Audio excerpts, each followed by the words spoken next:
حدیث نمبر آج 7ویں حدیث ہے اور وہاں پر باڈی گارڈ تھا، اس کا نام تھا جساسہ۔ بیٹی سے بھی کنیت لگائی جا سکتی ہے، جیسے ابو رقیہ صحابی سے جبل پہاڑ، چھوٹا پہاڑ جبیل ہو جائے تو ان کی مغفرت ہو جائے، ایسی توبہ انہوں نے کی ہے کہ نہیں۔ کسی مسلمان کی جو ہے ہمیں تہمت ہمیں نہیں لگانا چاہیے یا ان کی غیبت نہیں کرنی۔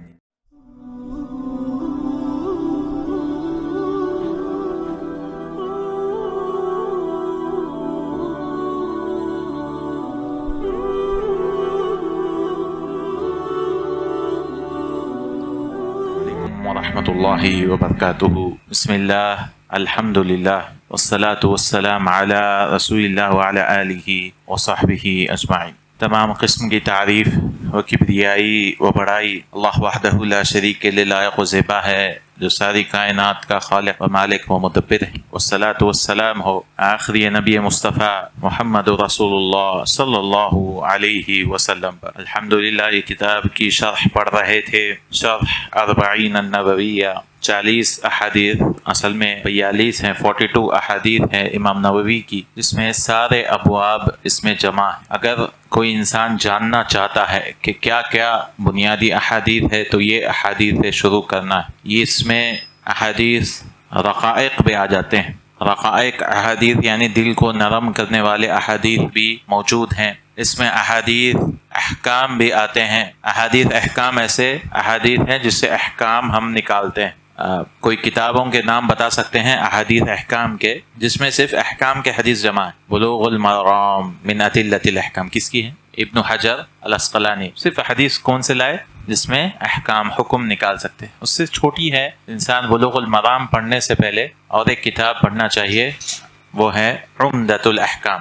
بلوغ المرام میں 1000 سے زیادہ احادیث ہیں، 1900 احادیث ہیں، لیکن عمدۃ الاحکام جو چھوٹی کتاب ہے عبد الغنی المقدسی کی، اس میں 400 احادیث، یعنی انسان اس کتاب سے شروع کرنا چاہیے عمدۃ الاحکام سے، اس میں صرف احکام کے احادیث۔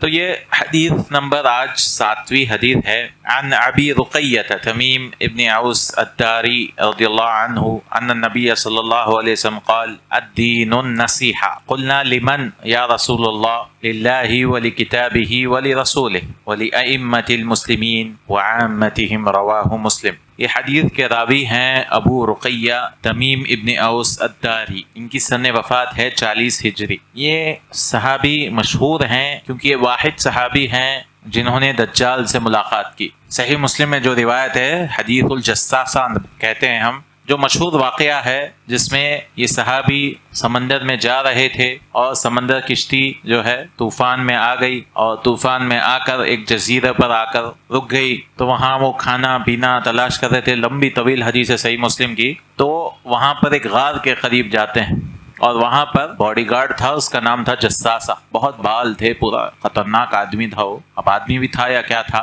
اس کا نام ہے جساسہ، جسم بہت بڑا تھا۔ اس سے پوچھتے ہیں کون ہے آپ، یہ اتنا ڈراونا کون ہے مننت؟ تو کہتا ہے نا جساسہ، میں جساسہ ہوں، میں جو ہے باڈی گارڈ کی طرح ہوں، کس کا؟ دجال کا۔ تو پھر ان کو کہتے ہیں کہ جائیے اس شخص سے بات کریے جو اندر ہے۔ تو اندر جا کے دیکھتے ہیں کہ ایک آدمی بندھا ہوا ہے اور وہ سوال کر رہا ہے کہ کیا وہ پانی سوکھ گیا ہے، الگ الگ سوال کرتا ہے، کیا نبی آ گئے ہیں، کیا نبی جیت گئے ہیں مکہ والوں کے ساتھ۔ تو یہ کب کی بات ہے؟ 9 ہجری کی بات ہے، یعنی آخری کی معاملہ ہے، رسول صلی اللہ علیہ وسلم کے وفات سے 1 سال پہلے کی بات ہے۔ تو دجال نے کہا تو اب میرا وقت آ گیا ہے، میں بہت قریب ہے، آنے والا ہوں، میں دجال ہوں، اس طرح سے پورا لمبا قصہ ہے اس کا۔ تو یہی صحابی ہے جو آتے ہیں اور رسول اللہ صلی اللہ علیہ وسلم سے پورا قصہ بیان کرتے ہیں۔ تو رسول اللہ صلی اللہ علیہ وسلم ممبر پر کھڑے ہو جاتے ہیں، کہتے تھے میں کہتا تھا نا دجال ابھی بھی ہے، یہ دیکھو یہ قصہ ہے، اور پورا قصہ رسول اللہ صلی اللہ علیہ وسلم ممبر پہ سارے صحابہ کو سناتے ہیں، اور وہی صحابہ ہمارے کو حدیث میں ذکر کرتے ہیں۔ تمیم الداری، تمیم ابن اوس الداری، یہ پہلے نصرانی تھے، اس کے بعد انہوں نے اسلام قبول کیا، بہت ہی آخری میں اسلام قبول کیا، یعنی 9 ہجری میں، بہت ہی آخری میں۔ لیکن مشہور کیوں ہیں؟ کیونکہ یہ واحد صحابی ہے جو دجال سے ملے۔ تو دجال پیدا نہیں ہوگا، دجال ابھی بھی موجود ہے، لیکن کہاں موجود ہے ہمیں پتہ نہیں ہے۔ وہ بھی انسان ہے، کانا ہے، اور اس کے ماتھے پہ کیا لکھا ہوگا؟ کافر، یعنی کافر، کافر یعنی کافر۔ صرف مومن ہی پہچان سکیں گے، اور یہ پوری لمبی قصے ہے دجال کی۔ اس کے لیے کتاب ہے القیامہ الصغریٰ، یعنی قیامت کی نشانیوں کی کتاب ہے، اس سے ہمیں پڑھ سکتے ہیں۔ تو وہ کہتے ہیں کہ رسول اللہ صلی اللہ علیہ وسلم نے فرمایا الدین النصیحہ، کہ دین جو ہے نصیحت کا نام۔ نصیحت کا مطلب کیا ہے؟ نصیحت اردو میں نصیحت بول تو ایڈوائس، کسی کو نصیحت کرنا، لیکن حدیث میں یہ بھی معنی ہے، لیکن اصل معنی ہے الدین النصیحہ کا، دین اخلاص کا نام۔ نصیحہ کا اصل معنی کیا ہے عربی میں؟ اخلاص ہے، صحیح طریقے سے جو ہے اخلاص ہے۔ کس کے لیے نصح ہے؟ نصح یعنی کوئی دودھ صاف ہے، دیکھیں دودھ جس میں کوئی گندگی نہیں ہے تو وہ صاف شفاف ہے، ویسے ہی انسان جو ہے اندر جیسا ہے باہر بھی ویسے ہی ہونا چاہیے، نصیحت والا، نصح والا، تو ایسا انسان ہونا چاہیے۔ الدین النصیحہ، قلنا لمن، کس کے لیے؟ تو رسول صلی اللہ علیہ وسلم نے 5 چیزیں گنوائی، کس کے لیے؟ ایک اللہ کے لیے نصیحت ہونی چاہیے، نصیحت یعنی اخلاص ہونا چاہیے، اللہ کی کتاب ولی کتابی، پھر اللہ کے رسول ولی رسولی ہی، ولی ائمۃ المسلمین، مسلمانوں کے ائمہ کے لیے، وعامتہم، اور سارے مسلمانوں کے لیے، عام لوگوں کے لیے بھی ہمیں اخلاص کے ساتھ کام کرنا چاہیے۔ تو یہ حدیث بالکل مختصر حدیث ہے، دیکھیں الدین النصیحہ۔ صحابہ نے پوچھا قلنا لمن یا رسول اللہ، قال للہ ولکتابہ ولرسولہ ولائمۃ المسلمین وعامتہم، اور یہ حدیث مسلم کی ہے، یہ الفاظ مسلم کے ہیں۔ انشاءاللہ شیخ فرماتے ہیں کہ تمیم الداری کی کنیت جو ہے ابو رقیہ ہے، ابو رقیہ، تو اس سے اپنے کو پتہ چل رہا کہ کنیت جو ہے بیٹی سے بھی لگائی جا سکتی ہے، بیٹی سے بھی کنیت لگائی جا سکتی ہے، جیسے ابو رقیہ صحابی، اور کوئی صحابی کا نام بول سکتے ہیں جس سے بیٹی سے ہے۔ عمر رضی اللہ عنہ کی کنیت کیا ہے؟ ابو حفص۔ تو علماء میں اختلاف ہے، بعض نے کہا حفص بیٹے کا نام تھا جو وفات پا گیا، یا حفصہ کا ہی شارٹ فارم ہے وہ حفص، لیکن ابو حفص ان کی کنیت تھی، ابو حفص عمر رضی اللہ عنہ کی کنیت۔ ابو امامہ صحابی ہے الباہلی رضی اللہ عنہ، ایسے بہت سارے صحابہ ہیں جن کی بیٹی سے مشہور ہیں، ویسے ہی ابو رقیہ بھی صحابی ہیں جو بیٹی سے مشہور ہے۔ تو اصل تو بیٹے سے ہونا چاہیے، لیکن بیٹی سے بھی جائز ہے اگر مشہور ہو جائے، جیسا کہ ہم نے پچھلی بار کہا تھا ابن تیمیہ رحمہ اللہ اپنی دادی سے مشہور ہے، پورا خاندان مشہور ہے ابن تیمیہ سے۔ تیمیہ دادی ہیں جو دین کا کام کیا کرتی تھی، لوگوں کو جو ہے دین کی طرف بلایا کرتی تھی، تو پورا خاندان جو ہے یہ مشہور ہو گیا تھا کہ پورا خاندان دینی خاندان ہے۔ کہاں پر؟ حران میں، وہاں رہتے تھے، پھر بعد میں دمشق کی طرف سیریا میں وہ آ گئے تھے، ڈیمسکس، وہاں پر آ کر وہاں پر رہنے لگے۔ تو ان کے والد ابن تیمیہ رحمہ اللہ کے والد جو ہے مدرسے کے پرنسپل تھے، سکریہ مدرسہ تھا وہاں پر، وہاں کے پرنسپل تھے ابن تیمیہ رحمہ اللہ۔ تو اس طرح سے مشہور جس سے ہو جاتے ہیں اس سے ہوتا ہے، جیسے ابو ہریرہ کس کا نام؟ بلی، اصل ہررتن ہے، ہررتن یعنی بلی۔ اب چھوٹی بلی کہنا ہے تو عربی میں کیسا کرتے ہیں اس کو؟ ہریرہ۔ جیسے حسن ہے اس کو چھوٹا حسن بولنا ہے تو حسین، حسن حسین یعنی فعیل کے صیغے میں آتا، جیسے جبل پہاڑ، چھوٹا پہاڑ جبیل، اس طرح سے حسن حسین۔ انس، چھوٹا انس، انیس ہے کہ نہیں؟ ہاں، لڑکی کا نام انیسا ویسا بنا، ٹھیک ہے، تو اس کو کہتے ہیں تصغیر ہے۔ تو حریر یعنی حرتن کا مؤنث کیا ہے؟ چھوٹا کیا ہے؟ حریرہ، چھوٹی بلی کو حریرہ، تو وہ پالا کرتے تھے تو مشہور ہو گئے ابو ہریرہ۔ اصل میں نام کیا ہے؟ ہاں، عبد الرحمن ابن صخر الدوسی، دوس قبیلے کے تھے، عبد الرحمن رضی اللہ عنہ۔ اب یہاں دیکھیے دونوں کو الف لام ہے، عربی زبان میں اکثر پہلے الف لام آتا اس کے بعد نہیں آتا، تو شیخ فرما رہے ہیں اگر دونوں کو الف لام ہے الدین النصیحہ تو یہ حصر ہے، یعنی دین کچھ نہیں ہے سوائے نصیحت کے۔ حصر کہتے ہیں کہ بھئی میں بولا حامد بھائی تاجر ہے، اگر میں بولا حامد بھائی صرف تاجر ہے مطلب کچھ اور نہیں ہے، ڈاکٹر نہیں ہے انہوں، انجینئر نہیں، تو وہ حصر ہے۔ جیسے ہم قرآن میں پڑھتے ہیں ایاک نعبد و ایاک نستعین، سورہ فاتحہ، اصل میں اگر تیری عبادت کرتے ہیں تو آتا تھا نعبدو کا، ہم تیری ہی عبادت کرتے، لیکن کاف کو جو ہے پہلے اللہ تعالیٰ لائے، کیوں؟ مطلب تیری ہی عبادت کرتے، کسی اور کی نہیں کرتے، تو ایک ہی جگہ عبادت جمع ہو جاتی، ہم تجھ سے ہی مدد مانگتے ہیں، کسی اور سے نہیں مانگتے، تو ایک ہی جگہ باؤنڈری میں وہ چیز آ جاتی ہے، اس کو کہتے ہیں حصر۔ کوئی چیز کو کہہ دینا کہ بھئی آپ صرف ایک کیا ہے؟ تاجر ہیں، آپ صرف ایک مدرس ہیں، اس طرح سے۔ ویسے الدین النصیحہ دونوں کو الف لام آیا، اس کا مطلب یہ ہے الدین اور النصیحہ، یہ دونوں کا مطلب مت دینو الا النصیحہ، کہ دین صرف نصیحت کا نام ہے۔ انسان سچا ہونا چاہیے، اخلاص والا ہونا چاہیے، ڈبل پالیسی والا نہیں ہونا چاہیے، ڈبل زبان والا نہیں ہونا چاہیے، ڈبل چہرے والا نہیں ہونا چاہیے۔ رسول اللہ صلی اللہ علیہ وسلم نے کہا ایسا انسان جو ذو الوجہین ہے، دو چہرے والا، ایک کے سامنے الگ چہرے کے جاتا ہے اتا بقوم، اور دوسرے کے پاس دوسرے چہرے سے جاتا ہے۔ تو آج کل لوگ اس کو اچھی بات مانتے ہیں اور کہتے ہیں یہ ڈپلومسی ہے، کہ ہم جو ہے سب کو خوش کرنا چاہتے ہیں، اچھی بات ہے، اب خوش کرنا چاہتے ہیں، لیکن اس میں جھوٹ نہیں آنا چاہیے، اس میں دھوکہ نہیں ہونا چاہیے. اچھی بات کریے سامنے انسان کے، ایسا نہیں کہ خلاف ہے میں دل میں جو آئے بولتا ہوں، نہیں، وہ بھی انسان کو کسی کو دکھ پہنچانا مقصد نہیں ہے، لیکن کیا مقصد ہونا چاہیے کہ بھائی جھوٹ کسی حال میں انسان نہ بولے، کیونکہ انسان جب لوگوں کو خوش کرنے جاتا ہے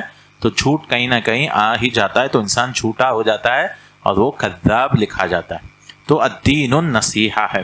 اور الدین ہم قرآن میں پڑھتے ہیں مالک یوم الدین، ترجمہ اس کا معنی مالک ہے اللہ تعالیٰ کس کا، مگر دین کا مطلب تو ان الدین عند اللہ الاسلام، دین کا مطلب تو دین ہے. قیامت کہاں سے آیا؟ تو دین کے دو معنی ہیں، دین کے دو معنی ہیں. ایک ہے دین العمل، عمل کرنے والا دین جو اپنا دین ہے، الاسلام، اسلام جو ہے دین العمل. اور ایک دین کیا ہے؟ دین الجزا، جو قیامت کے دن اللہ تعالیٰ جزا دے گا، جو اس کا ثواب یا عذاب دے گا. تو دین کتنے قسم ہیں؟ دو قسم ہیں. ایک ہے دین العمل اور دوسرا ہے دین الجزا. دین العمل یعنی وَرَضِيتُ لَكُمُ الْإِسْلَامَ دِينًا، اور ہم راضی ہیں کس کی وجہ سے؟ اللہ تعالیٰ نے کہا اسلام کو دین چن لیا. کیونکہ دین کا اور ایک معنی کیا ہے؟ دین الجزا. وہ لوگ کہتے تھے دِنَّاهُمْ كَمَا دَانُوا، بدلہ لینا. وہ لوگ قبیلے میں جب جنگ ہوتی تھی تو وہ لوگ کہتے تھے ہم لوگ بدلہ لے لیے جیسا وہ لوگ ہمارے ساتھ کرے تھے، کیونکہ بدلے میں قبیلے چلتے ہیں. آج بھی کوئی خاندان کو چھیڑ دیا، پورا خاندان کو جو ہے بدلہ لیتے لوگ. تو پہلے کے زمانے میں بھی ہوتا تھا، پانی کے لیے دو بچے لڑ لیے تھے. انصار کے دو قبیلے، کیا ہے دو قبیلے؟ انصار کے دو قبیلے مشہور، اوس اور خزرج. دونوں میں لڑائی پانی سے شروع ہوئی، 100 سال جنگ چلی. وہ کیسے؟ ایک قبیلے دوسرے قبیلے سے لڑتے گئے. اسلام آیا تو ان میں صلح ہوئی. تو شیخ فرماتے ہیں دین دو قسم سے ہے. ایک ان الدین عند اللہ الاسلام، اس کو کیا نام ہے؟ دین العمل، عمل والا دین ہے جس پہ ہم عمل. اور ایک دین مالک یوم الدین، یہ کیا ہے؟ دین الجزا، یہ دین الجزا ہے. تو اللہ کے رسول صلی اللہ علیہ وسلم فرمایا الدین النصیحہ. کون سا دین ہے یہاں پہ؟ عمل ہے. الدین العمل، عمل والا ہے نا، کیونکہ قیامت کا ذکر نہیں ہو رہا ہے اب. یہ اپنا دین ہے جو عام استعمال کرتے ہیں ہم، یہ دین جزا والا نہیں ہے. اور صحابہ ہمیشہ سوال کیا کرتے تھے. رسول اللہ صلی اللہ علیہ وسلم ہمیشہ مجمل بیان کرتے، مجمل یعنی ایک موٹا موٹا، اس کے بعد صحابہ بیان کرتے تو اس کے بعد مفصل آتی، کوئی چیز تفصیل آتی. تو یہ رسول اللہ صلی اللہ علیہ وسلم کا طریقہ ہے کہ پہلے آپ مجمل بات کریے. اور اللہ تعالیٰ کا بھی طریقہ ہے قرآن میں کہ مجمل کوئی چیز بتائیے. جیسے کوئی انسان کہے ایک آدمی تھا اس طرح سے آ رہا تھا، تو سوال آتا کہ بھی کون سا آدمی ہے کہ نہیں؟ ایک آدمی تھا حامد. پہلے سے بھی اگر میں بول دیا حامد تھا ایسا ایسا تھا تو بھول جاتے لوگ، لیکن اگر آپ سوال کیے تو دماغ میں رسوخ ہو جاتا ہے. جس کو بولتے ہیں رسوخ العلم، علم جو ہے بیٹھ جاتا ہے. جیسا کہ مشہور حدیث، پہلی حدیث کیا ہے یہ کتاب کی؟ انما الاعمال بالنیات. اس کے بعد دوسری حدیث جبریل علیہ السلام کی حدیث، مشہور حدیث، اس میں سوال جوابی ہے. جبریل علیہ السلام آتے ہیں، حدیث الجبریل، سوال جوابی ہے. مل اسلام، اسلام کیا ہے؟ مل ایمان، ایمان کیا ہے؟ مل احسان، احسان کیا ہے؟ سوال جوابی ہے. تو انسان جو ہے شوق پیدا ہوتا ہے سوال جواب کے ذریعے سے ہی. اور بہت سارے احادیث میں بھی دیکھیے سوال جواب کا طریقہ ہے. تو اللہ کے رسول صلی اللہ علیہ وسلم نے فرمایا الدین النصیحہ. اور نصیحت کا معنی کیا بتائے ہم یہاں پر؟ نصیحت کیا ہے؟ اخلاص. ایک لفظ میں اگر عربی میں نصیحت کا صحیح معنی کیا ہے؟ اخلاص. نصیحت، اس میں اخلاص، اصل جو نصیحت آ جاتی وہ بھی آ جاتی. کیونکہ کوئی انسان آ کے آپ کے پاس سوال کر رہا کہ بھئی اس بارے میں کیا نصیحت دیتے آپ، تو وہ بھی اخلاص سے ہی، جھوٹ نہیں بولنا ہے، نصیحت سے ہی دہیز دینا ہے. کیونکہ بعض لوگ کیا کرتے ہیں، اگر کوئی نصیحت مانگے تو جھوٹ بول دیتے ہیں کہ بھئی میں کیوں بولوں، ارے میرے کو بولے تو میرے پیچھے پڑے جاتے. تو انسان جو ہے نصیحت کو بھی چھپانے لگتا ہے. اگر میں تجارت بتا دوں، کوئی بزنس میں انسان ہے، شاگرد کو سکھانے جائیں گا تو انہیں خود دکان ڈال لیتا، تو اس کی وجہ سے کیا کرتے؟ سکھاتے بھی نہیں ہے کہ نہیں.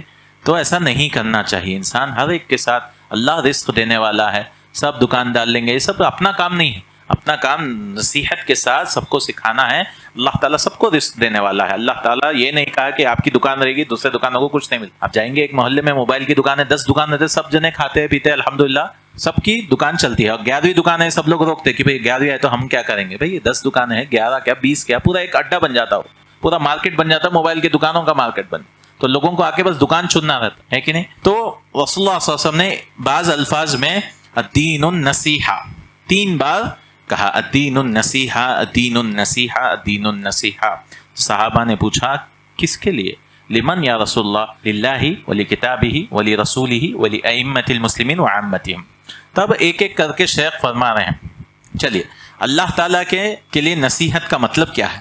النصیحۃ للہ کیا کیا ہے؟ کوئی بتا سکتے؟ ایک ہے کوئی عبادت کر رہا ہے تو اخلاص کے ساتھ کرے، اللہ تعالیٰ کے ساتھ سچا رہے، کہ اللہ تعالیٰ کے ساتھ دھوکہ کرنے کی کوشش نہ کرے. جو لوگ اکثر کرنے کی کوشش کرتے ہیں، دھوکہ کرتے ہیں. کیسے؟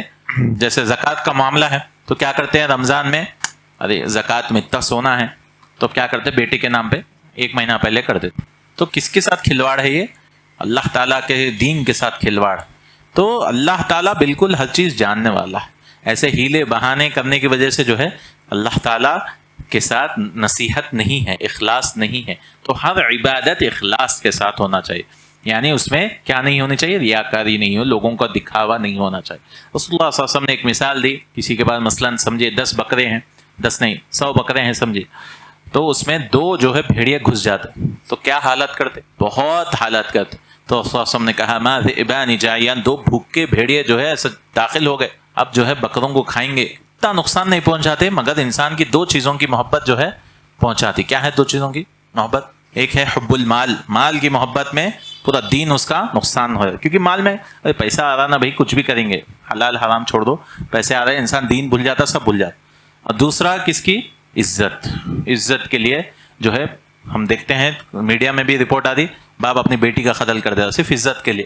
ایسا یعنی قتل کرنے کے لیے بھی راضی ہو جاتا ہے، دوسروں کو مارنے کے لیے بھی راضی ہوتا ہے، صرف عزت میں. لوگ کیا کہیں گے، لوگوں میں جو ہے میرا نام ہے. اس طرح سے یہ دونوں جو ہے حب المال و حب الشرف، یہ دونوں جو ہے 2 بھیڑیوں سے زیادہ نقصان پہنچاتے ہیں انسان کے دین کو، یعنی کھا جاتے ہیں انسان کو.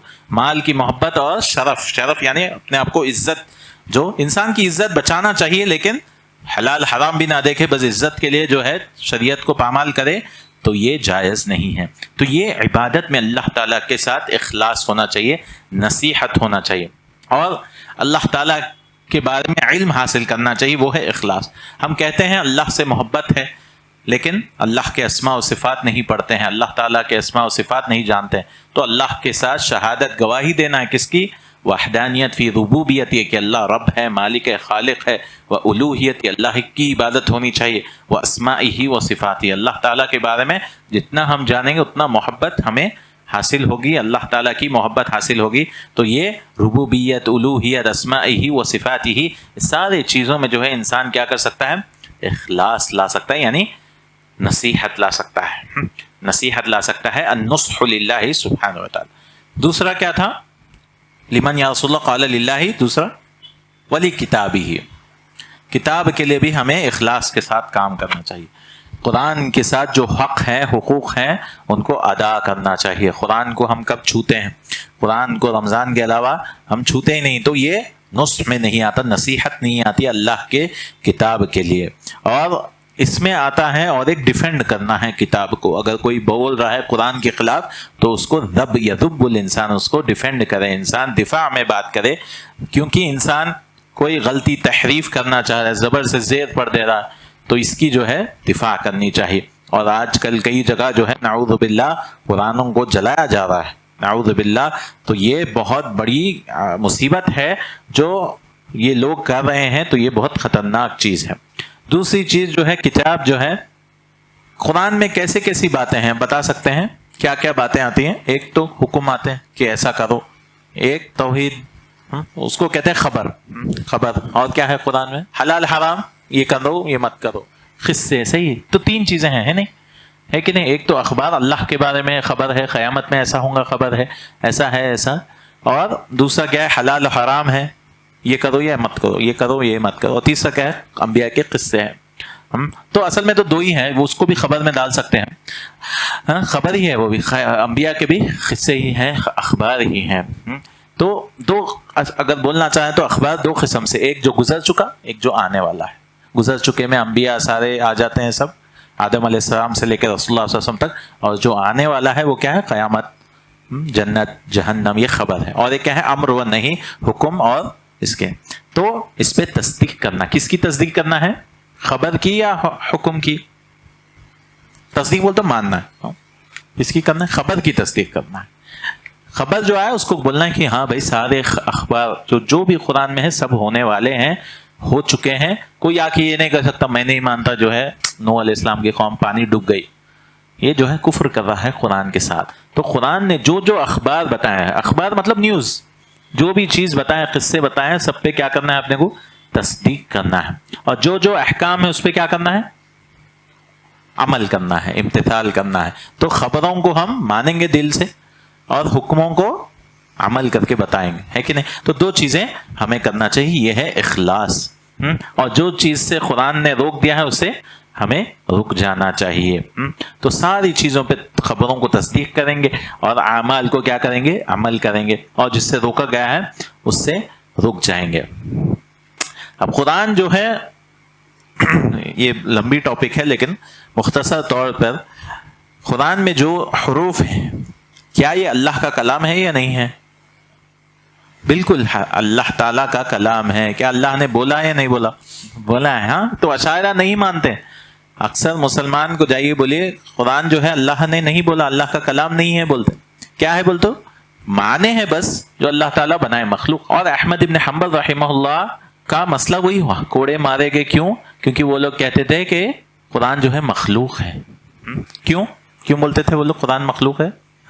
ہاں ایسا بھی ہے کیونکہ وہ لوگ کہتے تھے اگر آپ کلام بولیں گے، قرآن کلام ہے، تو اللہ تعالیٰ کو وقت چاہیے. کون سے وقت پہ بولے؟ اللہ تعالیٰ کو جگہ چاہیے، نعوذ باللہ. یہ سب دماغ لگائے لوگ. اللہ تعالیٰ کی بات کو سننے والی پھر آواز بھی ہونا، اس کو صوت ہونا. ہم تو مانتے ہیں کہ اللہ تعالیٰ نے بولا ہے صوت کے ساتھ، موسیٰ علیہ السلام اللہ کی آواز سنے.